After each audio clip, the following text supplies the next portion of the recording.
إذا أحسست بالهم، إذا أصابك الغم، إن أحسست أحيانا بضيق في الصدر، ليس أجمل من ذكر الله جل وعلا.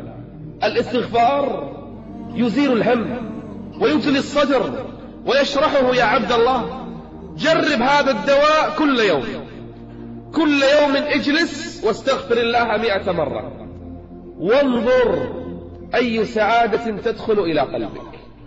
كان النبي يستغفر في المجلس 100 مرة، في رواية 70 مرة. هكذا كان استغفاره، استغفارا تلو آخر. واسمعوا إلى ما حصل للإمام أحمد بن حنبل. خرج يوما من الأيام مسافرا إلى بلد، فحل عليه الليل واشتد الظلام، ولا يعرفه أحد من أهل البلد قرية، واشتد البرد عليه في الليل.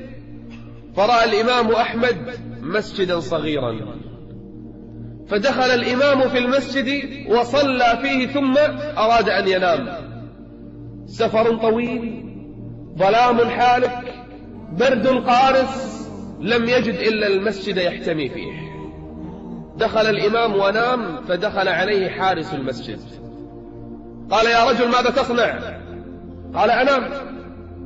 قال: ليس بمكان نوم. ولم يعرف الإمام أحمد، ولم يخبره الإمام: أنا الإمام أحمد. لو قال له لسمح له، لكنه ما كان يفتخر باسمه ولا كان يستفيد من مكانته. فإذا به يقول له: اخرج من المسجد. قال: دعني أنام سويعاتي. قال: لا والله، لا أسمح لك أن تنام في المسجد، منعنا من هذا الأمر فاخرج. فحاول الإمام أحمد أن يقنعه فلم يستطع، فأخرجه. فنام الإمام عند عتبة الباب، موضع الأقدام. فرجع إليه مرة أخرى الحارس، قال: ماذا تصنع؟ قال: أنام عند الباب. قال: حتى عند الباب ممنوع. قال: فقط دعني أنام ساعات ثم أقوم. قال: ممنوع. فإذا به وهو لا يعرف من الشيخ الكبير، جره جرا ورماه على قارعة الطريق. رمى من؟ الإمام أحمد. فرآه من؟ رآه الخباز الذي كان يشتغل ليلا يجهز عجينه للصباح. رأى من؟ شيخا كبيرا يرمى على قارعة الطريق ولم يعرفه. فإذا به يأتي ويرأف لحاله.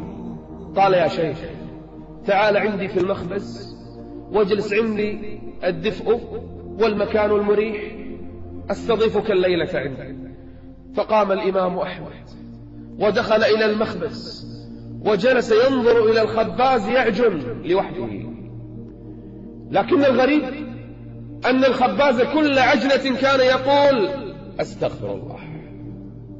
مع كل عجنة، ربما بالعجينة 100 المرات، كان يقول مع كل عجلة: أستغفر الله، أستغفر الله، أستغفر الله، أستغفر الله.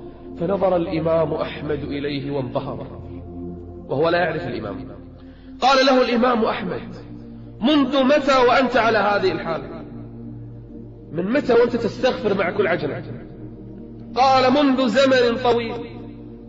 سأل الإمام أحمد: هل وجدت لاستغفارك هذا ثمرة؟ في نتيجة وجدتها؟ قال الرجل: نعم. قال: وما ثمرتها؟ قال: لم أدعو ربي دعاء واحدا إلا واستجاب الله لي. كل دعائي إلا دعاء واحدا. قال الإمام: وما هذا الدعاء؟ قال: دعوت ربي أن يريني الإمام أحمد بن حنبل. فقال الإمام: الله أكبر، قد استجاب الله دعائك، وأنا أحمد بن حنبل قد جرني الله إليك جرا. وإذا سالك عبادي، ليس أي عبادي، عبادي أهل الصلاة، أهل الذكر، أهل الاستغفار، أهل العبادة، أهل الإخلاص. وإذا سالك عبادي عني فإني قريب